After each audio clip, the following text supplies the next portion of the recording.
দর্শক, আপনারা দেখছেন দেশে ঘটে যাওয়া নানান ঘটনা নিয়ে আয়োজিত সংবাদ প্রকাশের নিয়মিত আয়োজন সাম্প্রতিক। আপনাদের স্বাগত জানাচ্ছি আমি একে সালমান।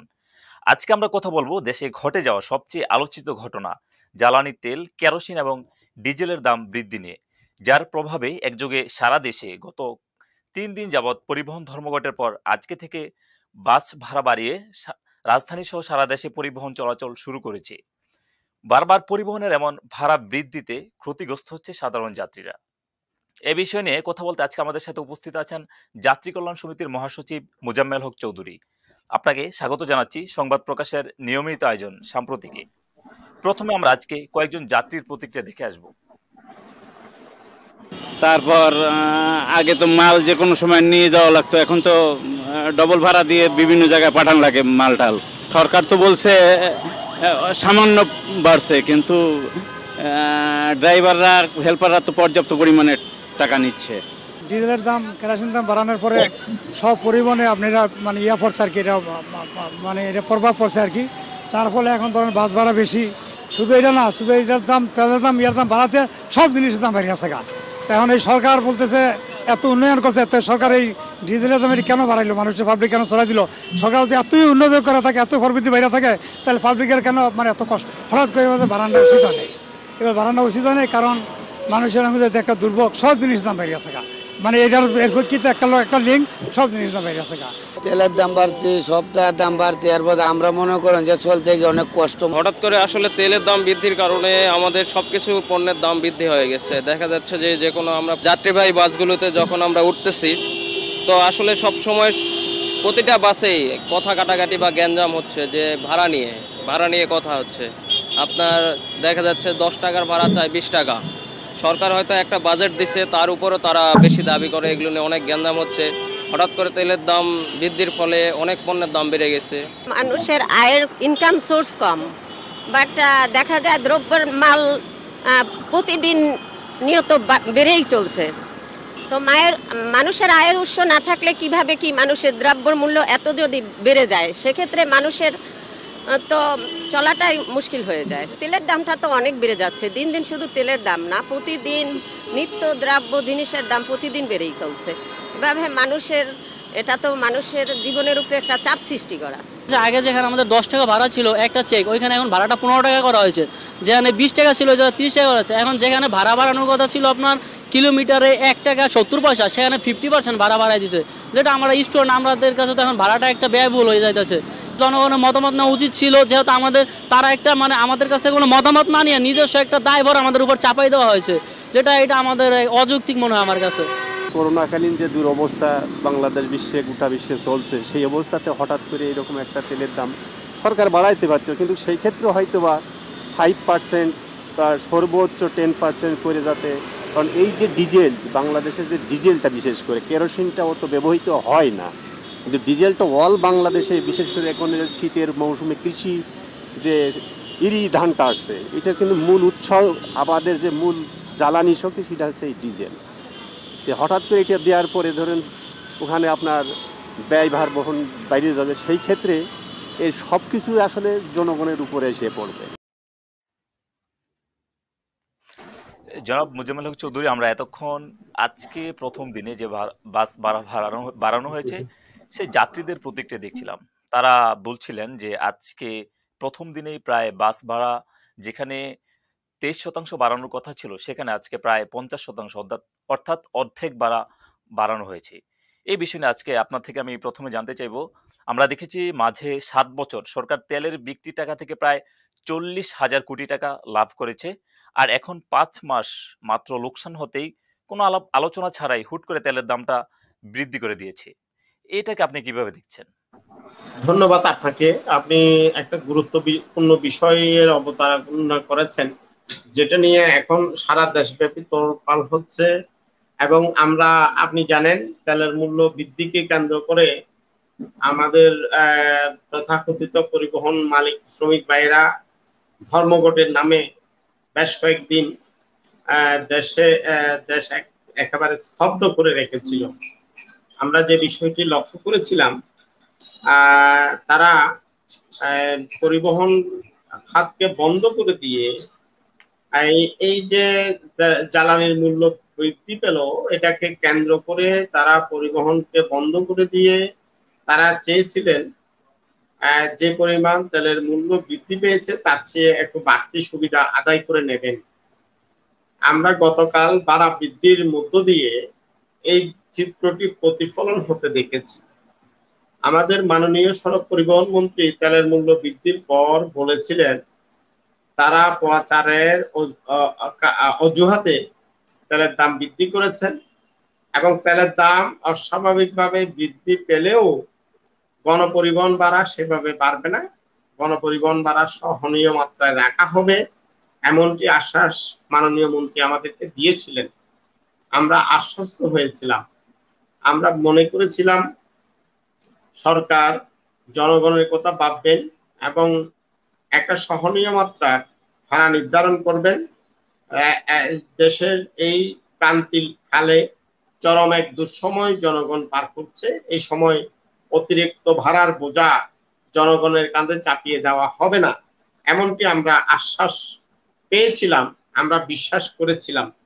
কিন্তু আমরা যেটা দেখেছি, আমরা এই পরিবহনে আমরা যে বিষয়টি লক্ষ্য করলাম, আমাদের যে বাড়ানো হয়েছিল ডিজেলের মূল্য, কিন্তু আন্দোলনে গেলেন ট্রাক, বাস অর্থাৎ সিএনজি চালিত, অকটেন চালিত, পেট্রোল চালিত এবং অন্যান্য যে সমস্ত যানবাহনের গাড়ি চলে তারাও কিন্তু আন্দোলনে নামলেন। তখন একটা শঙ্কা প্রকাশ করেছিলাম আমরা, দেশবাসীর মনে একটা শঙ্কা ছিল, অর্থাৎ তার সবকটি যানবাহন বন্ধের মধ্য দিয়ে এখানে মালিক পক্ষ একটা ঘোলা পানিতে মাছ শিকার করতে চায়, সেটা সকল নাগরিকের একটা শঙ্কা ছিল। সেই শঙ্কাটাও এখন সত্য প্রমাণিত হলো।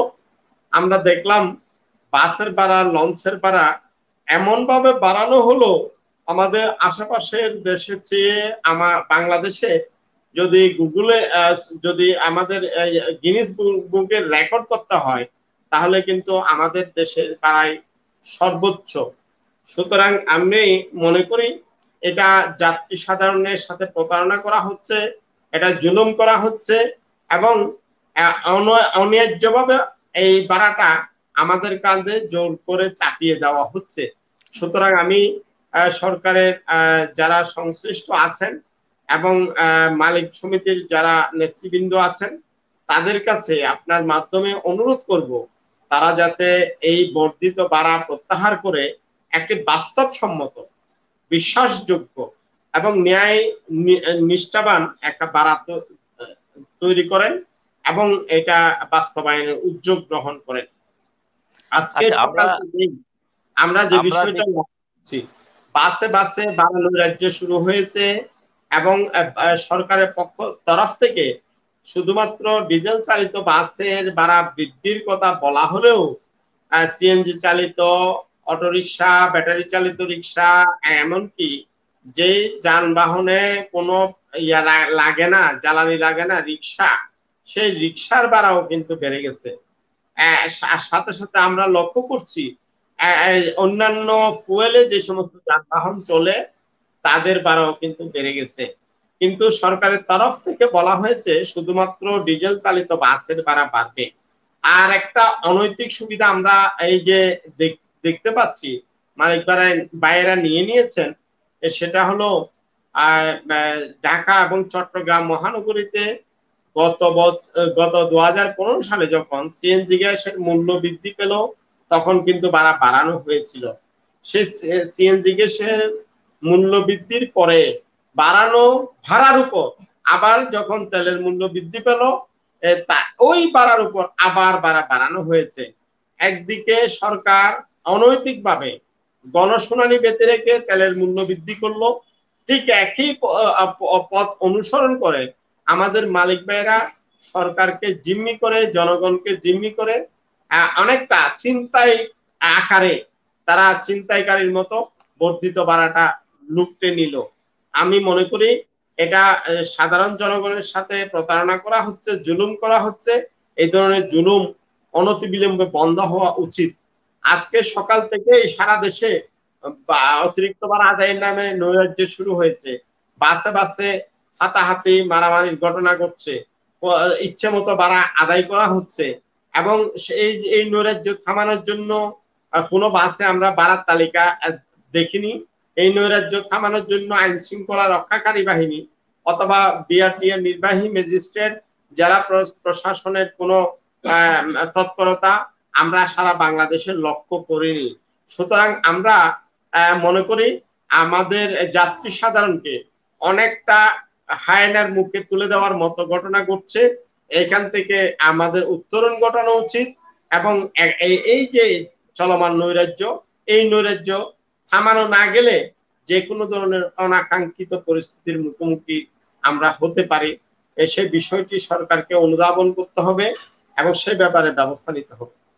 আচ্ছা, একটি বিষয় আমরা দেখেছি গতকালকে বিআরটি এর সাথে পরিবহন মালিক সমিতি যারা আছেন তারা একটি মিটিং করেছিলেন এবং সেখানে বলা হয়েছিল মাত্র 23% ভাড়া বৃদ্ধি করা হবে। কিন্তু আজকে সকাল আমরা দেখেছিলাম যে আমাদের প্রতিবেদনের প্রথমে আমরা দেখেছিলাম অনেকেই অভিযোগ করছেন যে তাদের থেকে 50% ভাড়া বেশি নেওয়া হচ্ছে, অর্থাৎ যেখানে 10 টাকার ভাড়া ছিল সেই ভাড়া বৃদ্ধি করে এখন 15 টাকা করে নেওয়া হচ্ছে, অর্থাৎ যেখানে 20 টাকা ভাড়া ছিল সেখানে এখন 30 টাকা ভাড়া নেওয়া হচ্ছে, অর্থাৎ অর্ধেকের মতো ভাড়া বাড়ানো হয়েছে। এই বিষয়টা আসলে এই যে ভাড়া বৃদ্ধির কারণ এবং এই ভাড়া বারবার বৃদ্ধি করা হচ্ছে, এই লাগামটা টানবে কে? বা এই যে বারবার ভাড়া বাড়ানো হচ্ছে বা ভাড়া নিয়ে মানুষের যে ভোগান্তি, এই ভোগান্তিতে আসলে কতটুকু সরকার সেটা নিয়ন্ত্রণ করতে পারবে বলে আপনি মনে করছেন? দেখুন, আমি যদি আপনাকে বলি, আমি আজকে সকালে আমাদের সংবাদ সম্মেলনে হাজির হওয়ার জন্য আমার বাসা থেকে যখন রওনা দেই, আমি এই যে নারায়ণগঞ্জের সানার পাড় থেকে নারায়ণগঞ্জের সাইনবোর্ড অর্থাৎ 1 কিলোমিটার পথ, এই পথে গিয়েছি 10 টাকা ভাড়া দিয়ে, যেখানে আগে নেওয়া হতো 5 টাকা, এখন 10 টাকা নেওয়া হয়েছে, অর্থাৎ 100% আমার কাছ থেকে বর্ধিত ভাড়া নেওয়া হয়েছে।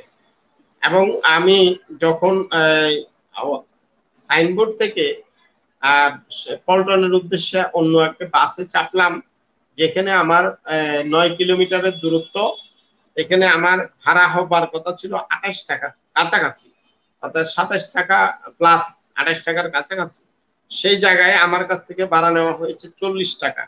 এবং আমি যেটা দেখেছি সেই জায়গা থেকে আমার পাশের সিটে যিনি বসেছিলেন উনি শাহবাগ যাবেন, ওনার কাছ থেকে 45 টাকা ভাড়া নিয়েছেন। আমি এখানে দেখতে পেয়েছি তার সরকার নির্ধারিত ভাড়া অর্থাৎ বর্ধিত ভাড়া 2 টাকা 15 পয়সা হারে বর্ধিত ভাড়া হলে তার ভাড়া হয় 32 টাকার কাছাকাছি, কিন্তু তার কাছ থেকে নেওয়া হয়েছে 45 টাকা। আসার পথে দেখলাম শাহবাগ থেকে যারা আসছেন তাদের কাছ থেকে ভাড়া নেওয়া হচ্ছে 40 টাকা, এবং গুলিস্তান থেকে যারা আসছেন তাদের কাছ থেকে সাইনবোর্ড পর্যন্ত ভাড়া নেওয়া হচ্ছে 30 টাকা, যে পথে আগে ভাড়া নেওয়া হতো 20 টাকা। এখন কথা হচ্ছে সরকার বাড়িয়েছেন একরকম, কিন্তু রাজধানীর বাসে বাসে আদায় করা হচ্ছে ভিন্ন রকম। এখানে সরকার বাস ভাড়া বাড়ায় কিলোমিটার হিসেবে, রাজধানীর বাসে আদায় করা হয় ওয়েবিল হিসেবে। এই ওয়েবিল কি? ওয়েবিলটা যাত্রীর মাথা গুনে নেওয়ার একটা পত্র। এই ওয়েবিল শিটে যখন যাত্রীর মাথা গুনে দেবে তখন আপনাকে শেষ গন্তব্য পর্যন্ত, অল্প দূরত্বে গেলেও আপনাকে লাস্ট গন্তব্য পর্যন্ত ভাড়া আদায় করতে হবে। এমনটি কিন্তু এটা কিন্তু অবৈধ। একদিকে ভাড়া নির্ধারণ অবৈধ, অন্যদিকে ভাড়া আদায়ের পদ্ধতিটাও অবৈধ। তার মধ্য দিয়ে শুধুমাত্র যাত্রী সাধারণের পকেট কাটা হয়। আর এই নগরীতে যে সমস্ত জনসাধারণ আছেন, যাত্রী সাধারণ আছেন, তাদের আসলেই কোনো অভিভাবক নেই। এই বিষয়গুলো দীর্ঘদিন যাবৎ এই অনৈতিক কার্যক্রমগুলো চলে আসলেও এটা কিন্তু কেউ দেখছেন না। আমরা সেই কারণে মনে করি এই জুলুম অত্যাচার বন্ধ হওয়া উচিত। তা না হলে আমরা দেশের জনগণ যে কোনো সময় ফুঁসে উঠতে পারে, নিরাপদ সড়ক আন্দোলনের মতো বড় ধরনের যে কোনো ধরনের আন্দোলন গড়ে উঠতে পারে। সে বিষয়টি সরকারের ভাবনার মধ্যে নেওয়া উচিত। সরকার বিষয়টি আমলে নিয়ে দ্রুত ব্যবস্থা নেওয়া উচিত।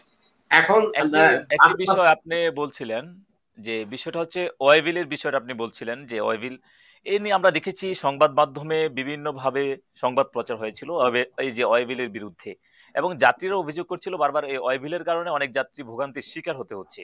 এই বিষয়ে আসলে আমরা যখন বিআরটি এর সাথে কথা বললাম তখন তারা বললো যে অয় বিলের যে বিষয় সেটি কিন্তু বিআরটি একদম তারা জানেই না। অর্থাৎ অয় বিল আদায় করা হচ্ছে, অয় বিলের নামে যে ভাড়া আদায় করা হচ্ছে, এই ভাড়া আদায় অয় বিলটা সেটা বিআরটি এর কাছে নেই। অর্থাৎ বিআরটি এর আইন অনুযায়ী অয় বিলটিও কিন্তু একদম সঠিক না। এই যে অয় বিল নীতিটা, আসলে এই অয় বিল নীতি কোথা থেকে এসেছে এবং যাত্রীদের উপরে কেন চাপিয়ে দেওয়া হয়েছে, এই বিষয়টা আপনি আসলে যদি ক্লিয়ার করতেন। দেখুন, ভাড়া নির্ধারণে আসলে আমরা মনে করেছিলাম যে আমাদের পকেট কাটা হবে, কিন্তু আমরা ওয়ে বিলের নামে দেখছি আমাদের গলা কাটছে। আর পকেট কাটলে তো একটা লোককে বাঁচিয়ে রাখা সম্ভব।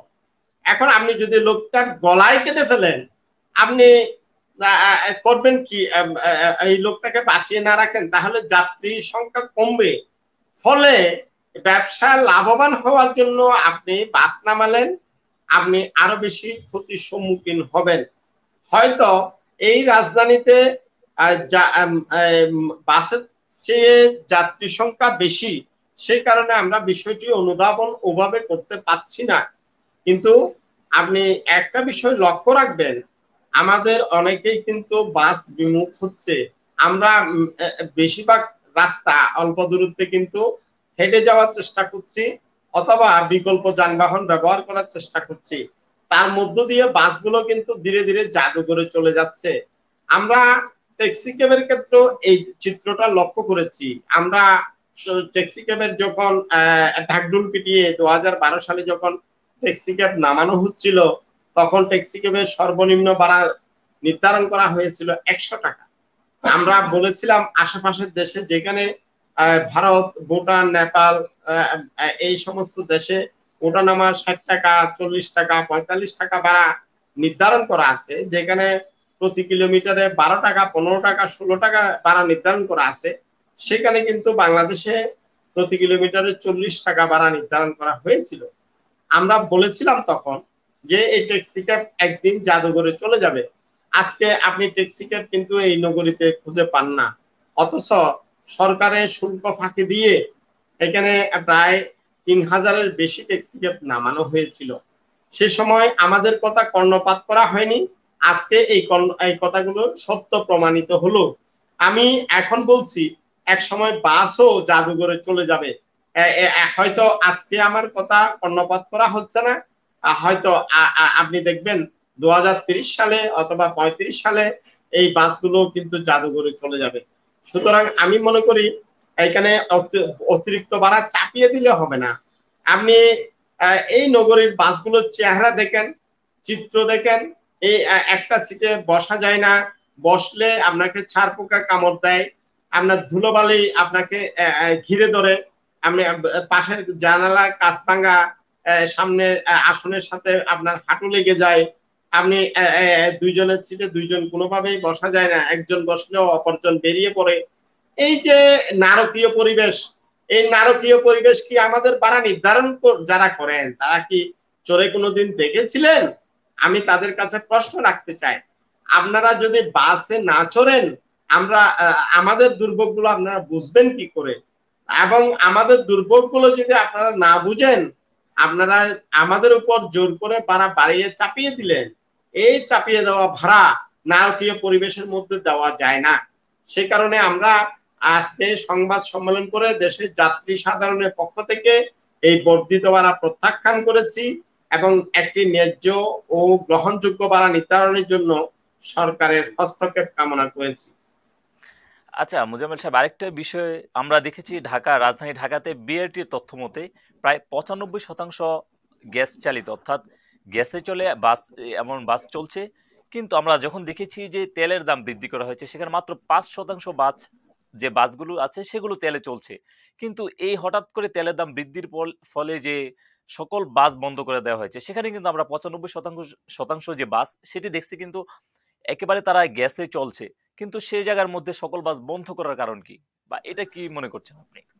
দেখুন, এই এখন যে সিটি সার্ভিস অর্থাৎ ঢাকা, চট্টগ্রাম মহানগরী এবং মহানগরীর আশেপাশের জেলা শহরতলিতে যে বাসগুলো চলে, এই বাসগুলোর ভাড়া সিএনজি চালিত গ্যাসের মূল্য বৃদ্ধি পেলে এই গ্যাসের ভাড়া কিন্তু বাড়ানো হয়। আমরা দেখেছি 2015 সালে যখন সিএনজি গ্যাসের মূল্য বৃদ্ধি পেয়েছিল তখন কিন্তু এই বাসগুলোর ভাড়ায় বাড়ানো হয়েছে। এখন সেই বাসগুলোতে আবার যখন তেলের মূল্য বৃদ্ধি পেল আবার ভাড়া বাড়ানো হলো। অর্থাৎ এই বাসগুলোর একবার গ্যাসের মূল্য বাড়লে ভাড়া বাড়ে, আবার একবার তেলের মূল্য বৃদ্ধি পেলে ভাড়া বাড়ে। এখন যে বিষয়টি আমরা লক্ষ্য করছি সেই বিষয়টি হলো আমরা প্রকৃতপক্ষে যে কাজটি হচ্ছে এটা কিন্তু যাত্রী সাধারণকে ঘুমন্ত অবস্থায় রেখে মালিক সরকারদের সাথে মিলেমিশে রুদ্ধদ্বার বৈঠকের মধ্য দিয়ে এই কাজটি করছে। এখানে আমরা দেখতে পাচ্ছি ভাড়া নির্ধারণের সময় বিআরটিএ তো রুদ্ধদ্বার বৈঠক হয় এবং বিআইডব্লিউটিএ তেও রুদ্ধদ্বার বৈঠক হয়। আমরা প্রশ্ন করতে চাই, আমরা প্রশ্ন রাখতে চাই, জনস্বার্থে ভাড়া নির্ধারণ হবে সেখানে রুদ্ধদ্বার বৈঠক কেন হবে? সেই প্রশ্নটি আমি যারা ভাড়া নির্ধারণ কমিটিতে আছেন তাদের কাছে আমি রাখতে চাই। কেননা এখানে আপনি একটা বিষয় লক্ষ্য করবেন, ভাড়া নির্ধারণে তারা রুদ্ধদ্বার বৈঠক শেষ করে এসে সাংবাদিকদের সাথে কথা বলেন। এখানে সংবাদ মাধ্যমকে ঢুকতে দেয় না, আমরা যারা যাত্রী অধিকার কর্মী আছি আমাদেরকে ঢুকতে দেয় না। অর্থাৎ এখানে যে অনৈতিক খেলা হয়, অনৈতিক পাতানো খেলা চলে। আজকে প্রথম আলো বলেছে এটা একটা অনৈতিক পাতানো খেলা। এই পাতানো খেলাটা আমরা জানতে চাই, এই পাতানো খেলাটা আমরা বুঝতে চাই, এই পাতানো খেলাটা এই পাতানো খেলায় আর কয়দিন এই সেক্টর চলবে আমরা সেই প্রশ্ন আমরা তাদের কাছে রাখতে চাই। একদিন জনতা জাগবে এবং তাদের এই অনৈতিক কর্মকাণ্ডের হিসাব হয়তো সেদিন দিতে হবে।